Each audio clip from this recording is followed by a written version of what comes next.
Solo levelling के episode 5 की शुरुआत में हम लोग जिन्वो को देखते हैं जो कि काफी ज्यादा एक्सरसाइज कर रहा होता है और उसकी बॉडी के अंदर भी काफी सारे चेंजेस आ चुके हैं। हॉस्पिटल में जितनी भी नर्स होती है वो उसकी तारीफ कर रही होती है और कहती है कि जिन्वो तो काफी हॉट बन गया है। वहीं पर एक नर्स को तो बिलीव ही नहीं हो रहा होता है कि इतनी जल्दी जिन्वो के अंदर इतने सारे चेंजेस आ सकते हैं। जिसके बाद वो जिन्वो की रूम में जाती है और वो काफी ज्यादा शौक हो जाती है जिन्वो की बॉडी को देखकर और मन में कहती है कि कितनी कमाल की मसल है, क्या हमेशा से इसकी बॉडी ऐसी थी। वहीं पर जिन्वो अब अपनी शर्ट पहन लेता है और वो उससे पूछता है कि तुम्हें क्या चाहिए, जिस पर वो कहती है कि तुम आज डिस्चार्ज हो रहे हो, तुम्हें कैसा लग रहा है। तो जिन्वो कहता है काफी अच्छा लग रहा है। ये सुनकर वो नर्स कहती है सुनकर खुशी हुई, जब तुम तैयार हो जाओ तो रिसेप्शन पर आ जाना, वहीं पर हम लोग सारे पेपर वर्क हैंडल कर लेंगे। तो जिन्वो भी मान जाता है और वो रेडी होने लगता है। तभी वो नर्स उससे उसका फोन नंबर मांगती है। जिन्वो सोचता है कि शायद से ये नंबर मेरा इसलिए मांग रही है क्योंकि जब मेरा टेस्ट रिजल्ट आएगा तो ये मुझे सेंड कर देगी। जिसके बाद वो उसे अपना नंबर दे देता है। अगले सीन में न्यूज में हम लोग बेक का इंटरव्यू देखते हैं। इंटरव्यूअर उससे कहते हैं कि आप तो काफी बिजी होंगे क्योंकि पूरी कंट्री में सिर्फ 7 ही एस रैंक के हंटर हैं और आप उनमें से एक हो। आपकी नॉर्मल लाइफ कैसी होती है। तो बेक कहते हैं कि मैं हर दिन ट्रेनिंग करता हूँ और अपनी स्किल्स को बढ़ाने की कोशिश करता हूँ क्योंकि अगर एक बार तुम लड़ना भूल जाते हो तो तुम्हारी इंस्टिंक्ट्स कमजोर हो जाती हैं। मेरे केस में जब मैं पहले एक फायर फाइटर हुआ करता था तभी से मैंने डेली ट्रेनिंग करने की आदत डाल ली थी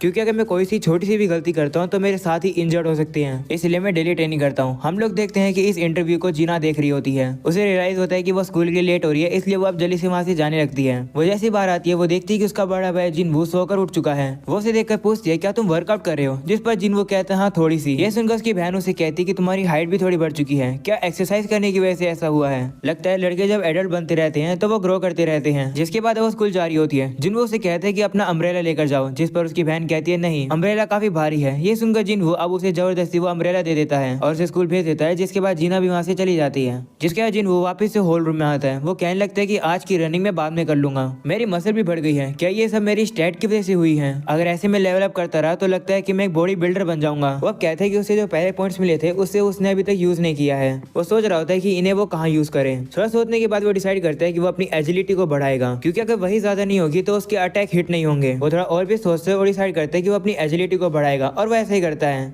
तभी उसे कॉल आता है। वो बंदा जिन्वो से कहता है कि अभी तुमने इस महीने का रेंट पे नहीं किया है। ये सुनकर जिन्वो से माफी मांगता है और कहता है माफ करना, मैं हॉस्पिटल में था। तो बंदा उसे कहता है कि अगर तुम्हें जरूरत है तो रेंट तुम बाद में दे देना। तो जिन्वो कहते हैं नहीं नहीं मैं रेंट तुम्हें अभी ही दे दूंगा।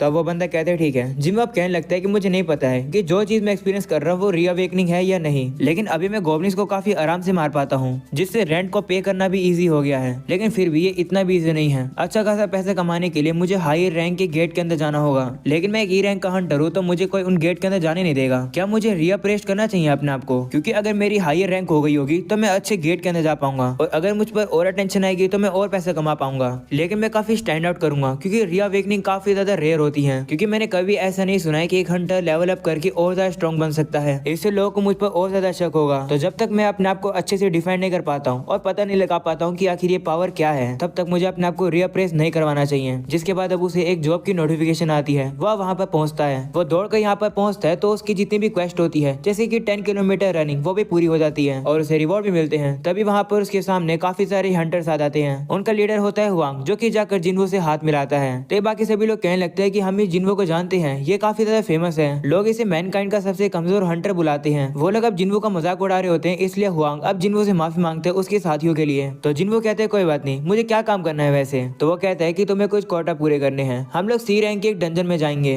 जिसमें कम से कम हम लोग को 8 लोगों की जरूरत पड़ेगी एंटर करने के लिए, जिसमें आधे मेंबर सी रैंक के होने चाहिए। तुम्हें अंदर जाकर लड़ाई नहीं करनी है, इसलिए हम लोग तुम्हें कोई भी जो भी लूट मिलेगा वो नहीं देंगे, लेकिन हमारे साथ आने के लिए हम लोग तुम्हें 20 लाख रुपए देंगे। ये सुनकर जिन्वो अब उन लोगों को अच्छे से चेक करता है तो उसे पता चलता है कि उनके ग्रुप के अंदर 4 सी रैंक के हैं और 2 सब डी रैंक के हैं। जिन्वो अब उस लीडर से कहते हैं ठीक है वैसे मुझे करना क्या है। तो हुआ कहते हैं कि तुम्हें हमारा सामान उठाना है। सामान सारा बैग के अंदर है, उस बैग के अंदर खाने पीने का सामान है और साथ में एक्स्ट्रा कपड़े भी और गेट्स भी। तो जिन्वो कहते हैं ठीक है, लेकिन क्या वैसे हम लोग अंदर बिना हीलर के जाने वाले हैं। तो वह कहते हैं कि तुम्हें तो पता ही होगा कि हम जैसी इंडिपेंडेंट पार्टीज को हीलर रिटेन करना थोड़ा सा मुश्किल है, हम अपनी सारी रेड हीलर के बिना ही करते हैं, तो चिंता मत करो। ये सुनकर जिन्वो सोचता है कि ये तो एक ऐसी स्क्वाड है जिसके अंदर टैंक है और डैमेज डीलर, ये तो काफी क्रेजी स्क्वाड है, हमारे साथ हीलर ना होना थोड़ा सा मुझे अजीब लग रहा है। हुआ कब जिन्वो से कहते हैं कि कॉन्ट्रैक्ट साइन कर दो, अगर डंजन के अंदर तुम्हें कुछ हो गया तो हमारी रिस्पॉन्सिबिलिटी नहीं होगी। तब जिन्वो भी उस कॉन्ट्रैक्ट को साइन कर देता है। तभी यहाँ पर एक और बंदा आता है और जिन्वो से कहता है कि लगता है हम लोग यहाँ पर सेम रीजन की वजह से आए हैं। तो बंदा बताता है मेरा नाम यो जिनो है और मैं 21 ईयर का हूँ और मेरी रैंक डी है, मैं भी यहाँ पर क्वार्टर पूरे करने आया हूँ। जिन्वो उसे देखकर कहता है कि इसने जो आर्मर पहन रखा है इसे देखकर लगता है कि इसकी फैमिली काफी अमीर है।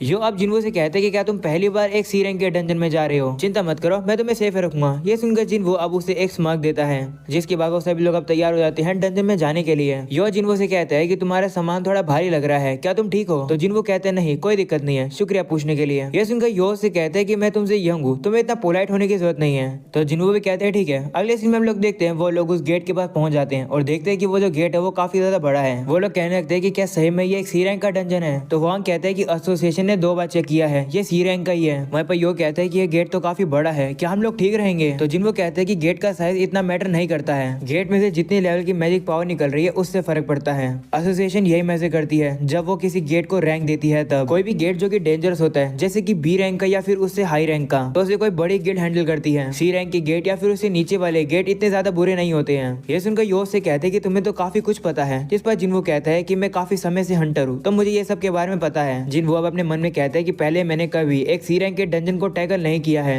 जिसके बाद वो सभी लोग अब उस गेट के अंदर आ जाते हैं। एक हंटर अपने मैजिक का यूज करके वहाँ पर थोड़ी सी रोशनी कर देता है। हुआंग कहने लगता है कि ये कैसी जगह है, यहाँ पर तो कोई भी मैजिक बीस्ट नहीं है और कोई लाइट भी नहीं है, ज्यादातर डंजन तो ग्लो स्टोन से भरे होते हैं। वहीं जिन्वो कहने लगता है कि ये डंजन तो मुझे वो स्टैचू वाले डंजन की याद दिला रहा है। वहीं यो से पूछता है कि ग्लो स्टोन क्या होते हैं, जिस पर जिन्वो बताता है कि वो रॉक होते हैं जो कि ऐसी ही केव जैसी डंजन में दिखते हैं, उनमें से थोड़ी रोशनी भी निकलती है, वो वॉल और फ्लोर को कवर कर लेते हैं जिससे कि डंजन के अंदर थोड़ी रोशनी रहती है। ये सुनकर यो कहता है कि मैजिकल बीस्ट से हम लोग को एसेंस स्टोन मिलते हैं और डंजन से हम लोग माना स्टोन्स को माइन कर सकते हैं, और ग्लो स्टोन जो कि केव को लाइट अप करते हैं। काफी कंफ्यूजिंग लग रहा है। ये सुनकर जिन्वो कहते हैं चिंता मत करो, तुम्हें भी इन सब की आदत हो जाएगी। जिसके अब वो लोग अब अंदर आते हैं और देखते हैं कि वहाँ तो कुछ भी नहीं होता है। ये देखकर यो अब जिन्वो से कहते हैं कि क्या ऐसे भी डंजन होते हैं जिनके अंदर मैजिकल बीस्ट नहीं होते हैं? तभी जिन्वो से चुप कराता है और वो सुनने लगता है। वो मन में कहते हैं कि मॉन्स्टर्स यहीं पर है, लेकिन उन्होंने अभी तक अपने आप को दिखाया नहीं है। मॉन्स्टर्स के बारे में बाकी सभी लोगों को पता चल जाता है और वो लोग भी रेडी हो जाते हैं। वहीं जिन्वो थोड़ा सोचता है और सभी को बताता है कि यहाँ पर इंसेक्ट मॉन्स्टर हैं। ये सुनकर सभी लोग अब ढूंढने लगते हैं कि आखिर वो मॉन्स्टर्स कहाँ पर है, लेकिन उन्हें वो मॉन्स्टर्स नहीं दिख रहे होते हैं। वहीं जिन्वो वो आवाज को अच्छे से सुन रहा होता है और उसे पता चल जाता है कि मॉन्स्टर्स ऊपर से हमला करने वाले हैं। वो ये बात अब सभी को बताता है। हम लोग अब देखते हैं कि ऊपर से काफी सारे मॉन्स्टर्स गिरने लगते हैं।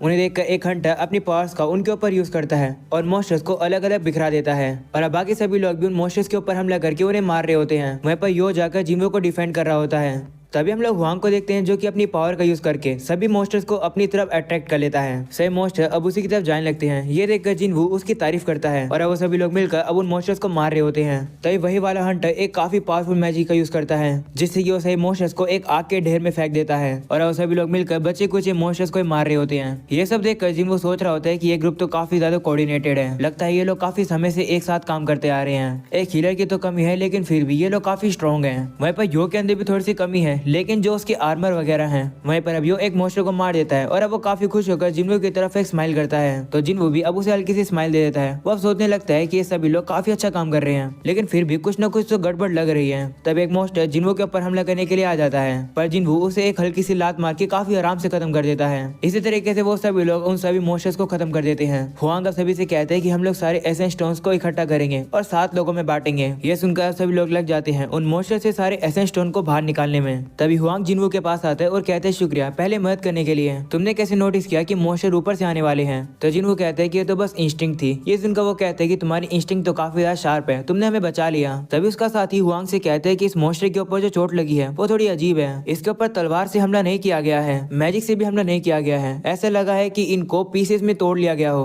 तो इसका ये मतलब हो सकता है कि यहाँ पर कोई एक और ऐसा मॉन्स्टर है जो कि काफी स्ट्रॉन्ग है। ये सुनकर हुआंग सोचता है कि यहाँ पर एक ऐसा स्ट्रॉन्ग मॉन्स्टर है जो कि इन इंसेक्ट मॉन्स्टर को खा रहा है। तभी जिन्वो यो से कहते हैं कि तुम्हारी स्वॉर्ड और शील्ड तो काफी महंगी लग रही है। तो कहते हैं हाँ ये मेरी पहली रेड है, तो मेरे फादर ने ये मुझे दिलाए हैं। वैसे क्या तुमने देखा कि मैंने मॉन्स्टर को कैसे हराया? तो जिन्वो कहते हैं हाँ मैंने देखा, वैसे मुझे नहीं पता क्यों, लेकिन मुझे लगता है कि हम लोग को यहाँ पर थोड़ा सा और केयरफुल होना चाहिए। अगले सीन में हम लोग को बे की गिल्ड दिखाई जाती है, जहाँ पर एक धमाके की आवाज आती है, जिसे सुनकर एक बंदा डर जाता है और कहते हैं कि ये कैसी आवाज थी, क्या बॉम्ब फूट रहे हैं? तो दूसरा बंदा उसे कहते हैं चिंता मत करो, ये आवाज तो यहाँ पर हमेशा आती है, गिल्ड मास्टर बेक ट्रेनिंग कर रहे हैं। हम लोग को अब बेक को दिखाया जाता है जो कि ट्रेनिंग में एक काफी बड़े पत्थर को एक ही हिट में तोड़ देता है। बेक अब अपने साथियों से कहता है कि जल्दी से यहाँ की सफाई करो, जिसके अब वापिस उन लोग को दिखाया जाता है। यो कहने लगता है कि रास्ता तो काफी लंबा लग रहा है। तब जिन्वो से कहते हैं कि डंजन का साइज उसके रैंक पर डिपेंड नहीं करता है। तो यो कहते हैं हाँ तुमने ये पहले बताया था, क्या इसका मतलब है कि ये डंजन बड़ा बड़ा है लेकिन फिर भी ज्यादातर खाली होगा। तो जिन वो कहते हैं हाँ ऐसा हो सकता है। वो अब उससे कहते हैं कि यहाँ पर इतना सारा सामान लेकर चलना कितना मुश्किल होता होगा, क्या तुम ठीक तो हो ना। तो जिन वो कहता है हाँ मैं ठीक हूँ, वैसे भी इतना छोटा काम करके मुझे इतने सारे पैसे जो मिल रहे हैं। जिन वो अब अपने मन में कहते हैं कि काफी सारे पैसे मिल रहे हैं, कुछ तो गड़बड़ है। उसे अब याद आता है कि उसने सॉन्ग से कुछ बात करी थी। वो लोग अब आगे जा रहे होते हैं और देखते हैं कि जितने जो मॉन्स्टर्स हैं वो घायल हैं, इसका मतलब इनके जो बॉस होगा वो आगे ही है। वो अब आगे जाते हैं और देखते हैं कि आगे जाले लगे हुए हैं, इससे वो समझ जाते हैं कि आगे बॉस का रूम होगा। वो अब वहाँ के जालों को काट कर आगे बढ़ते हैं और एक रूम में आते हैं जहाँ पर काफी सारे मानक क्रिस्टल्स होते हैं और इनकी कीमत बिलियंस पैसों में है। ये देखकर एक बंदा हुआंग से कहते हैं कि आपका भाई तो आपसे काफी जेलस होगा कि आपको ये इतने सारे मिल गए हैं। हुआंग अब अपने मन में कहता है दोंगसू ये बिल्कुल वैसे ही है जैसे मैंने तुमसे कहा था, छोटे भाई तुम हर बार सही नहीं होते हो और ये मैं सोचना है कि मैं तुम्हें रिस्पेक्ट दूंगा। इतने सारे मानक क्रिस्टल्स का मैं यूज करूंगा अपनी स्ट्राइक टीम को ग्रो कराने के लिए। हम लोग इसे 7 लोगों में बांटेंगे तो सभी को 100 मिलियन मिलेंगे। तब यो जिनवू के पास आता है और कहते हैं कि क्या तुम मुझे वो कॉन्ट्रैक्ट दिखा सकते हो जो कि तुमने साइन किया था, मैं लीगल चीजों में थोड़ा अच्छा हूँ। ये सुनकर जिनवू अब उसे वो कॉन्ट्रैक्ट दे देता है और अब यो उस कॉन्ट्रैक्ट को लेकर हुआंग के पास आता है और उसे कहता है कि जिनवू के कॉन्ट्रैक्ट के अंदर स्पेसिफिकली लिखा है कि मॉन्स्टर से जो लूट मिलेगी वो उसे नहीं मिलेगी, लेकिन जो मानक क्रिस्टल्स हैं वो किसी मॉन्स्टर से नहीं मिले हैं तो इनका हिस्सा जिनवू को भी तो मिलना चाहिए। वो सुनकर हुआंग कहता है हाँ मिलना चाहिए, हम लोग उसे दे देंगे, लेकिन हमें सबसे पहले उस बॉस को हराना होगा। तुम्हें ये बात रियलाइज तो हो ही गई होगी कि जब हम लोग इस बॉस को हरा देंगे तो गेट बंद हो जाएगा, तो स्पाइडर से लड़ने से पहले हमें इस मानक क्रिस्टल्स को माइन करके यहाँ से ले जाना होगा। अच्छी बात तो ये है कि ये स्पाइडर सो रहा है तो हम यहाँ खुदाई कर सकते हैं। वो अपने साथी से कहता है कि खुदाई का सामान कहाँ पर है, तो बंदा कहता है कि मुझे नहीं पता था कि यहाँ पर इतने सारे मानक क्रिस्टल्स होंगे, इसलिए मैं सामान को पीछे छोड़ दिया है, तो चलो उसे लेकर आते हैं। तो हुआंग कहते हैं ठीक है। वो अब जिनवू और यो से कहते हैं कि तुम यहाँ पर थोड़ी देर के लिए रुकना और चीजों पर नजर रखना, हम लोग माइनिंग करने का सामान लेकर आते हैं इतने। वो सुनकर यो कहते हैं कि ये तो थोड़ा डेंजरस है कि मैं और जिनवू यहाँ पर अकेले हैं। तो हुआंग उनसे कहते हैं कि तुम लोग ऐसी रेड पर पहली बार आए हो ना, मुझ पर ट्रस्ट करो। ये स्पाइडर सो रहा है, लगता है इसने अभी भी खाना खाया है, जब तक उसे परेशान नहीं करोगे वो उठेगा नहीं। ऐसा बोलने के बाद वहाँ से जाने लगता है। वहीं पर अब जिनवू सोचता है कि रूल्स के अकॉर्डिंग एक सी रैंक के डंजन में जाने के लिए 8 मेंबर्स लगते हैं, अगर मुझे और यो को हटा दोगे तो उनकी स्ट्राइक टीम के अंदर 6 लोग हो गए। उन्होंने कहा था कि वो अपनी सारी रेड्स में बिना हीलर के आते हैं, इसका मतलब ये लोग सी रैंक के डंजन में पहले भी आ चुके हैं, तो इनके पास तो 8 मेंबर्स पहले से ही होने चाहिए जो कि इनकी पिछले मिशन के अंदर आए थे, तो इन्होंने हम लोग को क्यों बुलाया। तभी हम लोग हुआंग को देखते हैं जो कि अपने साथी से कहता है कि बॉस चैम्बर के गेट को बंद कर दो। ये सुनकर उसका साथी अपने मैजिक का यूज करके वहाँ पर एक ब्लास्ट कर देता है जिससे कि वहाँ का गेट बंद हो जाता है और यो और जिनवू वहाँ पर अकेले हो जाते हैं। वो देखकर यो कहता है कि उन लोगों ने हमें धोखा दे दिया। वहीं पर अब जिनवू मन में कहता है कि मुझे पता था कि ये लोग ऐसे ही होंगे। वो अब याद करते हैं कि उसने सॉन्ग से बात करी थी, सॉन्ग ने उससे कहा था कि ऐसे काम में तुम काफी बुरे लोगों से मिलोगे, ये काम डेंजरस होता है, तो एक्सीडेंट हमेशा होते रहते हैं। इन एक्सीडेंट पर ज्यादा लोग गौर नहीं करते हैं, कुछ लोग क्राइम करते हैं और दुनिया को पता नहीं चलता है कि उन लोगों ने क्या क्राइम किया है। ऐसा इसलिए क्योंकि डंजन्स के अंदर सीसीटीवी कैमरे थोड़ी होते हैं और अगर कोई भी जिंदा विटनेस नहीं होंगे तो कोई भी एविडेंस नहीं होंगे। कभी कभार वो बुरे लोग कमजोर लोगों का यूज करते हैं, उन्हें दुश्मनों का चारा बना देते हैं और उन्हें अबैंडन कर देते हैं। वहीं पर अब यो कहने लगता है कि कुछ मानक क्रिस्टल्स के लिए ये लोग हमें मारना चाह रहे हैं, मुझे कॉन्ट्रैक्ट के बारे में कुछ बोलना ही नहीं चाहिए था, हम लोग फंस गए। वो सुनकर जिनवू कहते हैं नहीं, अगर हम लोग वैसे भी कॉन्ट्रैक्ट की बात नहीं करते वो लोग हमें मारने के लिए पहले से ही तैयार थे, बस हमें एक गलती करनी थी। तभी हम लोग देखते हैं काफी सारी आवाज की वजह से वो स्पाइडर उड़ जाता है और नीचे आने लगता है। ये देखकर यो जिनवू से कहता है मेरे पीछे आ जाओ, मैं तुम्हें बचा लूंगा। वहीं पर अब जिनवू सोचते हैं कि हम लोग यहाँ से पहले बाहर निकल जाते हैं, अगर हमें जरूरत है तो। हुआंग के साथ ही यही सोच रहे होंगे। तो वो स्पाइडर उनके सामने आ जाती है। जिनवू कहने लगता है कि स्पाइडर सी रैंक का बॉस है और मैं एक ई रैंक का हंटर हूँ, ये मॉन्स्टर एक अलग ही लेवल पर है, लेकिन इतना ही बुरा नहीं है जितना वो स्टैचू वाले टेंपल में मेरे साथ हुआ था। जिनवू अब बैग को नीचे फेंक देता है और यो से कहता है हिलना मत, इस मॉन्स्टर से मैं लड़ूंगा। ये सुनकर यो शौक हो जाता है। तभी जिनवू अब अपनी तलवार बाहर निकाल लेता है और काफी कॉन्फिडेंटली कहता है कि मैं इस मॉन्स्टर को हरा दूंगा। और अब यहीं पर हो जाता है ये एपिसोड खत्म। पसंद आया तो लाइक कर देना, चैनल पर नहीं हो तो सब्सक्राइब कर देना। मिलता है अगले एपिसोड में, तब तक के लिए बाय बाय।